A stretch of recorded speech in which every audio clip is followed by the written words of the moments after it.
one thing I think is extremely important to know is the history of responsive design. Like, why is it even being used? And I think prior to the iPhone, when it was introduced, a lot of the sites were just desktop based, and we did have mobile phones, mobile devices like Palm Pilots and other devices that had the internet, but the internet connection was extremely slow, and so the sites were extremely bare bones. I mean, they had like maybe 3 or 4 images, very small pixels. Oftentimes the domain would be separate, so like you'd have a m.yourdomain.com, so it would be a separate site. And for the desktop, you primarily were looking for large monitors, 17, 19-inch or 21-inch monitors. And a common grid system that people were using was the 960 grid system, because if you didn't go any wider than 960, you'd be fine. Your design wouldn't be cut off or be broken. It would be a good thing to work with. And the 960 grid system had a 12 and a 16 grid system that you could use for your designs in Photoshop. And then when you passed off to a developer, they kind of knew how to build a site. So when the iPhone was introduced, rather than having these 2 different sites, a desktop and a mobile site, pretty much you could have all the desktop sites that were currently available were now available on these iPhone devices, because it had just a better browser. It was a mobile browser with full web experience. So all the sites that are available on the internet can be viewable on these devices, and their solution for allowing that access was to kind of zoom in on the web page. And so the text and the viewport of the page was very small, so you had to kind of pinch and zoom to see the text. And they also introduced touch gestures. So another thing that impacts is like clicking on links or text links or like small buttons with a finger. Since it's a large surface area, you kind of have to think about how am I going to make this a good user experience for someone using their fingers versus using, a mouse pointer. And the iPhone was just very quickly adopted, and so this just shows the demand of phones and how, as designers, there's a quick need to solve this problem. Like, okay, there's a lot of people using these devices, and the websites aren't looking that very good on these devices.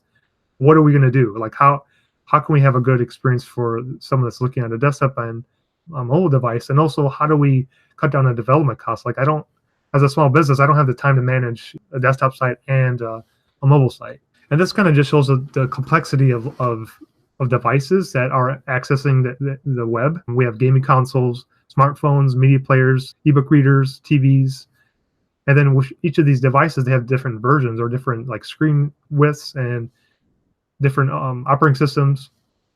And then on a lot of these devices, they have different types of browsers that you can install on them. And so all this complexity just makes it very difficult for a developer, because you have to kind of know some of these nuances of what works and what doesn't work in terms of CSS on these different devices and browsers. And so with the iPhone, I kind of talked about this earlier, but just kind of showing on the left-hand side of that little screenshot there, it shows you without a responsive design or without the meta viewport, the iPhone will just scale your web page down. And so the text is really small. And then on the right-hand side, it shows what would happen if you were to make your site responsive, or you'd add a meta viewport tag in your head of your document to kind of say, okay, iPhone, don't zoom out my picture, keep it 100%, and I'm going to add some controls with CSS with media queries to determine how my text is going to be laid out, and also my images. So there's 2 main components for responsive design, and those are the ones that are colored, but I feel like there's 4 altogether that kind of work together to make things work with responsive design. The first one is what you put in the head of your document, and this just tells phones and also other devices not to scale your image or your website down and to keep it at 100%. The second one is just something that you put in your CSS document that would give you control over different window widths of the browser. Like, it gives you control to say at 500 pixels wide, I want to do certain things. I want to have this text be red, or I want to have this column be 40% rather than 100%. So it just gives you control of how your site looks at different window widths. And then the other thing that is a big change is like on a desktop site, everything's based on pixels, because it was like a 960 pixel grid. And so a lot of the times your design was trying to add up to 960, have some calculation of that with your grid columns. But with responsive design, it's more on fluid widths. And so rather than using pixels, you'd be using like rems and percentages and ems rather than using pixels and points. And another big component that I think is extremely helpful is a CSS reset. And some people ask, well, why do you even need a reset? This kind of shows you like every browser has like a default style sheet inside the browser, and so they treat elements differently. And so the blue grid lines kind of shows the variances of of how they treat different elements. They might have more margin or more padding or different style changes. And so that what the CSS Reset does is it tries to makes that more consistent and more uniform between different browsers. So that way, when you apply your custom styles or your own design, you're not having to worry about those different nuances between the browsers. So one question I get a lot from beginners is, why do websites look different across different browsers and devices? And I think when I mentioned before the different devices and also the different versions of devices and different browsers, I think everyone's trying to in a lot of ways move forward and progress the web. And so that's where this Worldwide Consortium is a group that kind of comes up with guidelines and standards. And really, they're just recommendations that the browser manufacturers like Chrome, Google Chrome, and Firefox and Safari, Internet Explorer, they have to implement these recommendations. And so some are faster to adopt them than others. And so since some are faster to adopt them than others, like CSS properties, oftentimes developers say, well, I need to support Internet Explorer 8 or IE9, but they're not supporting the CSS property I want or this HTML element that I want to use. And so I'm going to create my own library or my own framework or my own polyfill, which is another term for like some JavaScript code, or to make the browser work the way they want it to do, to kind of fill in the gaps where they may not support a certain feature. And so this is kind of the interesting dynamic of the web. There's a lot of people working on it and trying to make it better and improve it over time. So this is a great website to visit, caniuse.com. It just shows you the browser support of CSS properties, and this kind of just shows how Internet Explorer just has the older versions don't have a whole lot of great support with the more CS3 properties. And so that's kind of a big challenge with working in a corporate environment or maybe like a legacy application where you need to support IE8 or IE9. You kind of have to know the limitations between the different browsers as you're writing your CSS styles. And with Bootstrap 4, they dropped support for IE9. So if you're going to be wanting to use Bootstrap 4, that's something you got to be aware of. Like if you need to support IE9, you're better off using Bootstrap 3. And so for new developers, I recommend learning both, because I think you're going to come across times when you might need to use one or the other. So some of the effects that I've seen with responsive design is that, and also working with small businesses, that they may not understand that it's just more complex and it's more expensive because of that, where it's not just building one size, 960 pixels, and calling it a day, but now you have to design for desktop, tablet, and phones, and then as you're building, you have to do a lot of testing. So that just takes time that makes a project more expensive, and it's a little more complex because you have more CSS to write, and then everything has to be responsive. And then it also requires education, not only for the developer, but also for the people writing the copy or the text for the website, or for the business owner, that if you're writing copy for what you see on your desktop, when you apply that onto a mobile device, it might be too long. And so it really takes education for people to look at everything mobile first. And I think that whole mobile first mentality is extremely important for people understanding the end goal is making it look good on the mobile device first, and then making it work on the different devices. So what about the beginners? I mean, responsive design adds a lot of new complexity, and I think when people are building sites, they may not understand like the workflow. Like when you're building sites and you're doing mobile first, like how do you build it so it's working on different sizes and you're not overriding yourself? Because when I started building sites, started out doing sites as a desktop first. I would build it that way, and then as I was building doing my mobile styles, I was like overriding each other, and it was just a big mess. And so I learned very quickly that I was doing it wrong, and I had to start everything from the mobile and then work my way up. And so I think with responsive design and building it from scratch, I think a big thing to know is like these vendor prefixes, where when you're building a site and you're having to understand the different support of different CSS properties between the browsers, you have to know what these vendor prefixes are. And what these vendor prefixes are is like the browsers trying to say, I want to support these new CSS properties, but I want to kind of test them out and see how they work. And so they're offering their unique prefixes to these different CSS properties to give you access to them until the W3C figures out the final guidelines on them.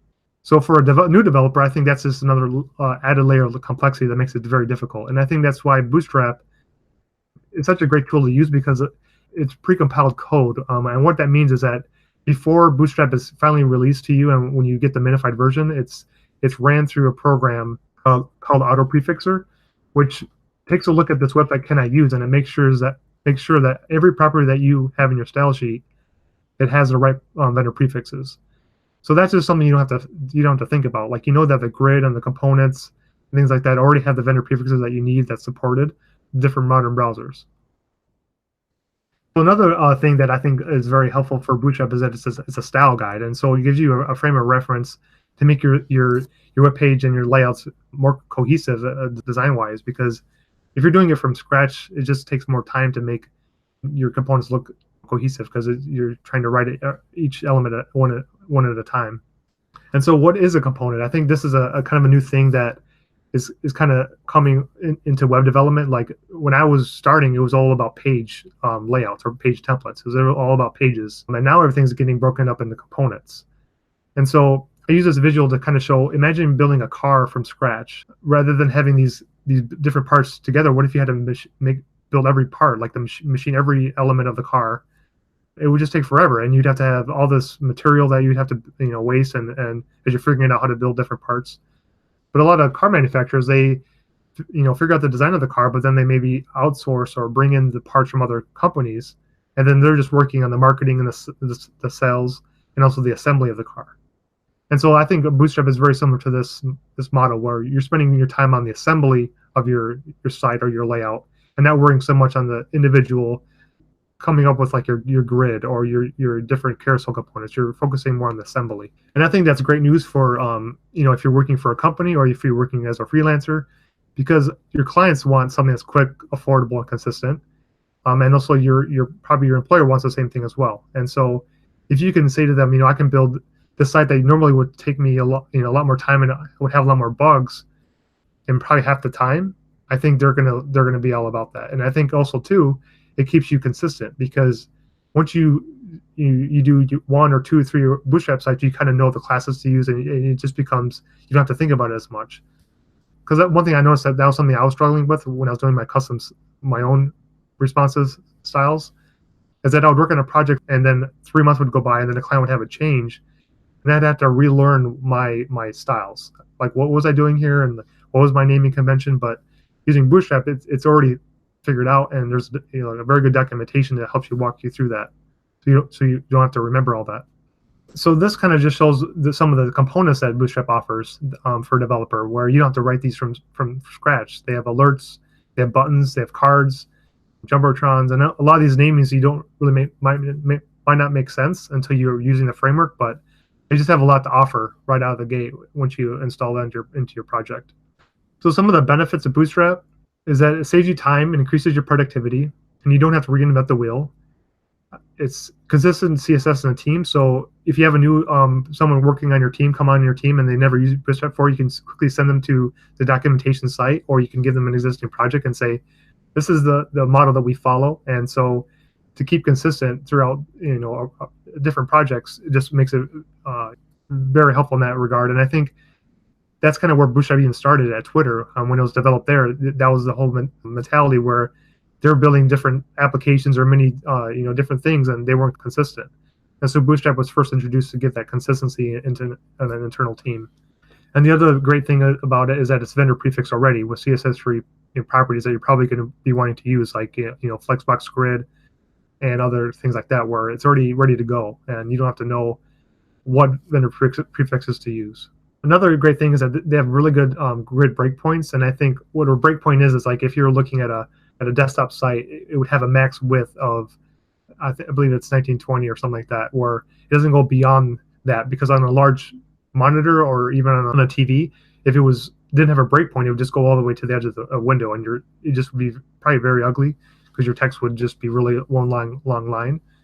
And also on a tablet, you want to have some space on the left and right margins for your fingers to swipe up and down. And so they figured out very good breakpoints to kind of have your site look good on different devices. Another great benefit of Bootstrap is just the lack of having to go out and look for plugins. I remember times when you're doing a design and you're like, well, I want a certain carousel functionality that I want to have, but so then you're going to these different websites and blogs to find different plugins to pull into your project. And once you bring in all the plugins, you realize that every plugin is trying to sell itself as its own individual solution. And so everyone has its own style sheet. And so as you're combining all these projects together, it just becomes a Frankenstein, and then you're having to override and remove certain CSS. It just becomes a mess. So Bootstrap has all these components and JavaScript behaviors all ready to go, and so that they're consistent. The design looks the same, and it's like a nice starting point that you can add on your design on top of it. And it's open source, so it's free to use, and it's actively maintained, and it's used by a lot of sites. So that as people are finding bugs and issues with it, they're being reported, and so as they release new updates, you're benefiting from that large user base that are improving it.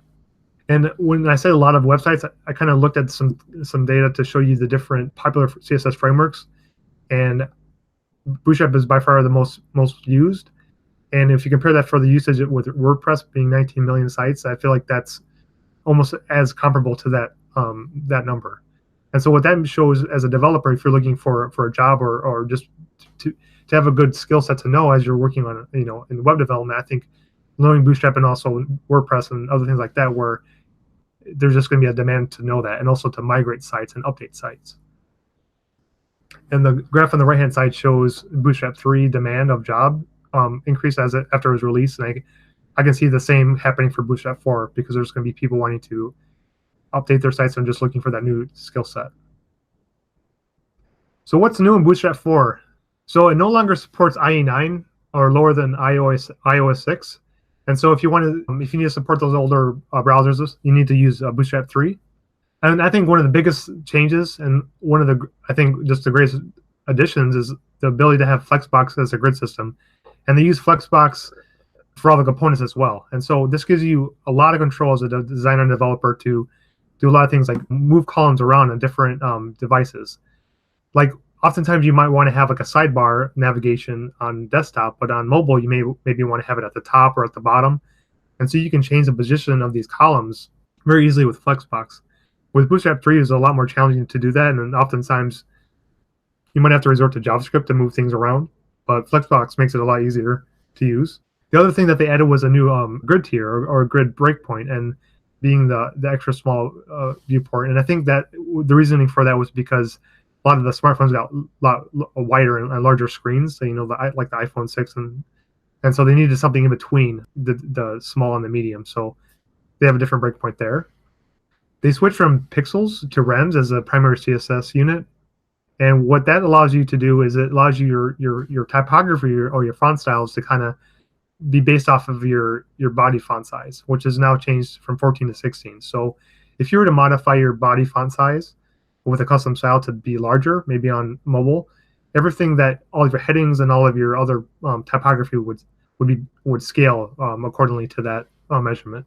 Another thing, if you use Bootstrap 3 before, is that they had a nice glyph icons included, a nice icon set. So they removed that from Bootstrap 4. So if you need to use icons, you need to have another alternative. And so one alternative that I recommend is Font Awesome. And there's a lot of icons in there that are in addition to what glyph icons have, but they have a lot that are very similar. So it's easy to kind of migrate to that. They did a lot of great improvements to the navbar. You can now toggle between the different breakpoints of when you want it to be the hamburger menu in the left right-hand corner. Previously, it was a lot more challenging to specify that, and so now it gives you more control with that. And you can also change the colors quickly. So what I like about that is if you're doing a quick site prototype and you just want to kind of mimic a dark background versus a light background, you can quickly do that with these nice classes. And another thing they changed was the class name image responsive, and I think that's probably a very common class used in a site. So if you use Bootstrap 3 and you want to migrate to Bootstrap 4, that's something that you can definitely replace those class names from image responsive to image fluid. And also with the navbar, if you're going to be migrating an old site, you definitely have to probably just totally replace the navbar with the new one, because they made a lot of class changes there as well. Another nice thing is cards. If you're familiar with Pinterest, those little cards that are sortable, they have this new card component, which is very extendable. You can have these little cards have an image and just heading and a button. You can have card decks where you have like a number of cards together in a grouping, and this card component replaces panels and wells. But you can do the same thing with this card component, just makes it simplified. Another thing that I think is a great feature is the new responsive utilities, and one of them being the spacing utility. I really love this because oftentimes you want to have more space on your desktop, more white space, and so because you have more room to work with. And so what does spacing utilities allow you to do? Like on a desktop, you could say, I want my section on desktop to have more margin at the top and the bottom, but then on mobile, I want it to be a little bit narrower.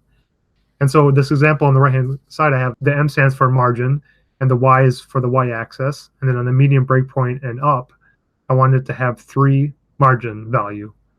And what that 3 is like basically a 3 rem unit.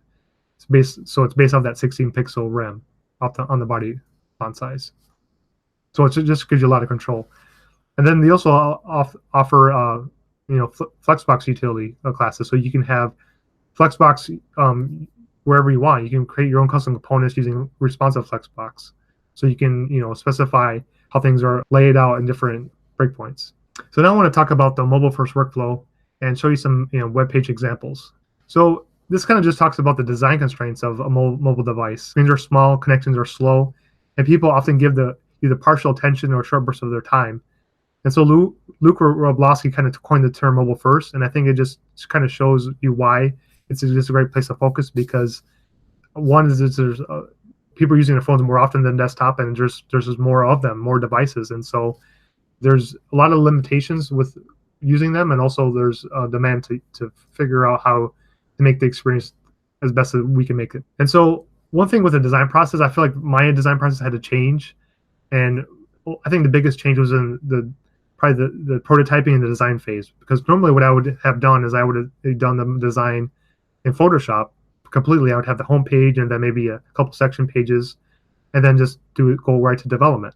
But now with responsive design and being component based, it's almost like you have to build things at the same time, where you may be doing a clickable prototype so you can get kind of the flow of the website or the application. And then you're like, okay, well, now I want to zoom in on this one component. I go into Photoshop and try to find different UIs for the component, and then go into development, and add it to the prototype, and you're kind of doing a step at a time. And so that's kind of what this process is showing, where you're starting off with the strategy, figuring out what your brand strategy is and what you're trying to accomplish.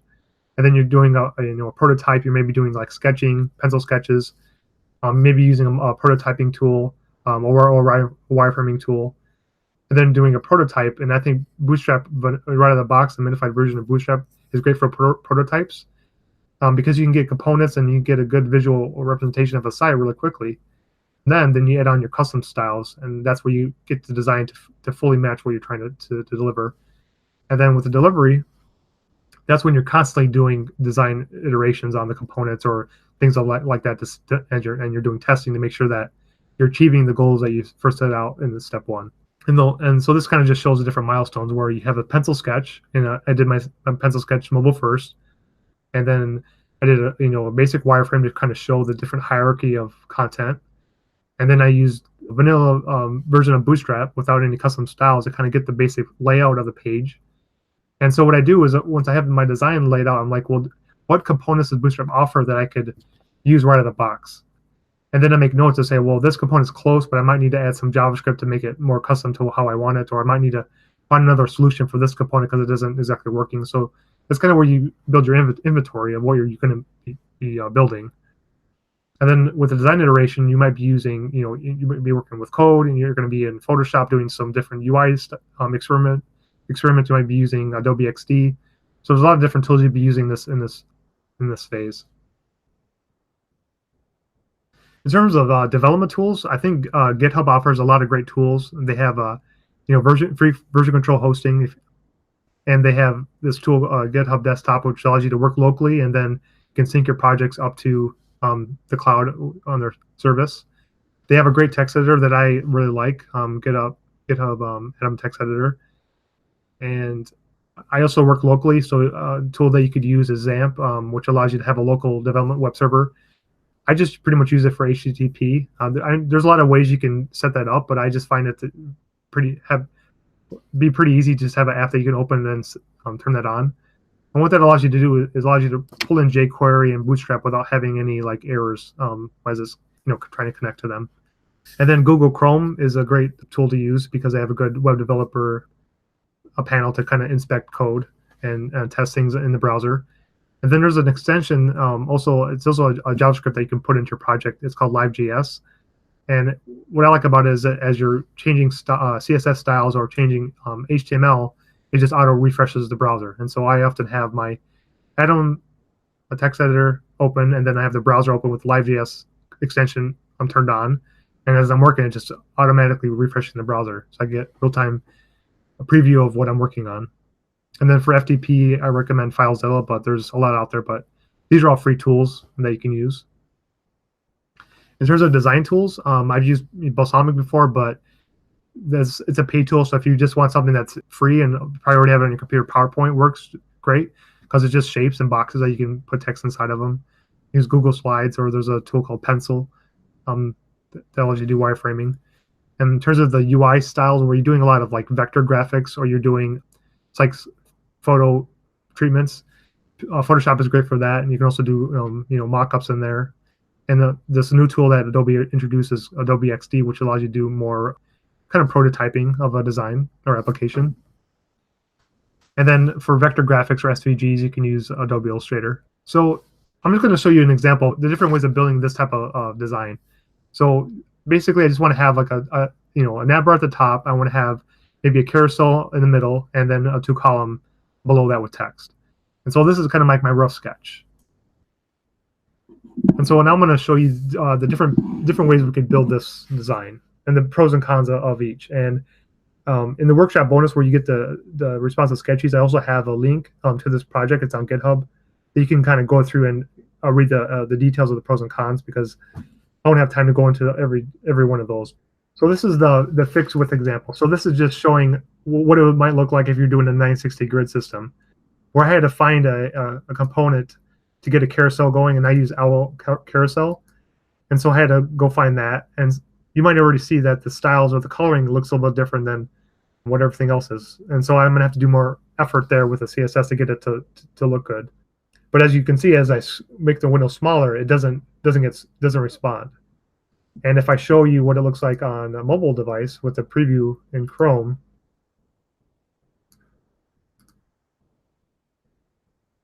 see how it zooms out and the image gets kind of broken and the text gets really small. And so that's kind of the downsides of working with a fixed layout. And there's no meta viewport here. And so here, this kind of shows the different CSS I had to add for that owl carousel. They have a base theme and then a theme here. So do 2 different style sheets. And then they have their own JavaScript as well. And so the major downside of doing your own custom site is that you're going to do a lot more effort on the CSS side of things, trying to get things to how you want them to be. And you have a lot more responsibility because you have to name everything yourself. So for the next example, I'm going to show what it would be like if I was doing my custom responsive site. Because some people might say, well, I don't need Bootstrap. I can do everything from scratch. And so this is an example of what that would be like. So again, using Owl Carousel, and I was able to get a pretty good responsive layout here. I got the 2 columns that stack each other. But you notice my navbar doesn't look very good. I mean, I'd have to do a lot of work to get this to where I want it to be, where I'm happy with it. But on the code side of things, I have everything I need for responsive. I have the meta viewport here. I have the Owl Carousel styles here. And then I have my custom CSS. And for JavaScript, I have jQuery here, and then I have the Owl Carousel JavaScript, and then I have my custom JavaScript. And so, similar to the fixed layout, I just would have to do a lot more effort here in my CSS style sheet. It would be probably very long, because I'd have my CSS reset, and then for everything I have to build, I'd have to build for myself. And so for my grid system, I kind of modeled off of Bootstrap grid system with using Flexbox. I'd have to know these vendor prefixes to use. So I had to reference these and look these up, but with Bootstrap, you wouldn't have to worry about that. And so now I want to show you what that would look like from the code view standpoint. So this is just going to the Bootstrap documentation site and getting the minified CSS and JavaScript and putting it into your project, you can get a pretty good looking site really quickly. So the nav bar is already set up, ready to go. It works great. Carousel is looking good with these nice indicators here. The typography looks great, and I think that's another great point. You don't have to worry about setting up good styles for that. And so this is a great starting point for a designer or developer to say, well, okay, this is pretty close. You know, this gets the idea of what I'm wanting to build, and then on the top of that, I can add my styles on top of that. And so rather than having the effort more so on the CSS style sheet, I will show you what it looks like here. If you compare this to what my own style sheet was, I mean, it just would get really long. But if you're using Bootstrap, you're putting more of the effort on the HTML document where you're including Bootstrap, and then you're going to be writing a lot of classes. So if you're used to doing things on your own and not using Bootstrap, this might be like, whoa, this is not cool using all these class names here. But I think you're getting the benefit of not having to write all these custom CSS yourself. So you're putting more effort on using class names in your document. Okay, so the other option is more advanced if you're starting here. But the other thing you can do is you can do Bootstrap SAS. And so if you're more of an experienced developer, or you want more control of how Bootstrap is working, you can use SAS. And it's kind of an example of a project where you're using Node.js and also using SAS to kind of give you more control of your design. And I'll show you what that is. So here I have access to the Bootstrap variables, and so what I just essentially duplicated the variables file, and this is going to overwrite what's in Bootstrap, but it gives you total control. You can change the control of the colors, the font sizes, and what you do is you change your variable here, and then you would run a command in your command line, or there might be other tools you could use as well, and that would convert your SAS files into CSS files. And so that allows you to do is it allows you to change colors and things like that, change different font values without having to write custom CSS. It's kind of already ready to go. And I'll show you what that looks like. So rather than having a custom CSS, I can just have one style sheet, and it's all minified. I can mush all my plugins, everything into one style sheet. And the benefit of using this approach is that you can get a lot faster site. Because one thing that impacts page load time is having links to resources where you're trying to download like jQuery and like Owl Carousel CSS, like all these different files. If you can minimize the number of those elements, your site's going to load a lot faster. So in this next section, I just want to talk about like how do I master Bootstrap 4? Because I kind of showed you the different pros and cons of the different approaches. But I think another element is a workflow, like how do I build a site going from sketch to prototype to design? And a lot of times people will say, well, how do I master Bootstrap 4? So back to that initial survey, I asked you, like, what is your current learning stage? And I think most of the people that are coming to my site are like never built a site before and they don't know HTML, CSS. So all the questions they're asking is, how do I master Bootstrap 4 and responsive design? How do I remember all the class names? And how do my sites look less like Bootstrap? And how do I migrate my existing site from Bootstrap 3 to 4? And so those are the questions I set out to answer when I created my Bootstrap 4 Quick Start training. And the other thing that I was thinking about with me, like how did I learn? And I learned by doing. I learned by building things, rather than just reading books about different elements and CSS properties. It wasn't until I actually built a project that I was able to apply what I learned. And so I created this Bootstrap 4 Quick Start, which is a step-by-step tutorial walking through the process of doing a sketch, a wireframe, a prototype, and then changing design. And so there's like step-by-step process where it's walking you through it. And then I also created templates and guides and reference, so you have a lot of material to work with. Rather than just going to Bootstrap Documentation, you have all these files that you can just quickly start your projects. And then another thing is, like, when you're asking questions, like going to Stack Overflow, oftentimes either your questions don't get answered or they get merged or they get deleted. or you just feel like you don't know anything because you're a beginner. And so I just wanted to create a safe community where people can ask questions, and I would do my best to answer, and also other people can answer questions. So it's a safe place for beginners. So this is the marketing homepage that you would build, and I can show you what that would look like. Here's a prototype. I didn't write any custom styles here, and so it shows you how you can get pretty close to what you're looking for. But I wanted to make it better. I wanted to look more polished and more refined, and so I added these custom styles to make it a little bit better. And so, changing colors and doing parallax images in the background here. And I wanted this icon to be there without have the underline on that, so I added that as well. So as you're going through the progression, it shows you doing how to take this prototypes design into something more polished. And now just do the same process with M and dashboard, showing how to extend this component. This is just Bootstrap for drop-down component, and I was able to do this menu tree here. So there's a lot that's included. I'm not going to run through all these. You can have access to the page to kind of get more information, but I just want to give you as much information that you would need to build sites and really Master Bootstrap 4. So far, I've gotten a lot of good response and feedback from people who have purchased it, and here are some of the things that they said. It helps make technical concepts clear and easier to understand. Your training is fantastic. And here's a recent Twitter post.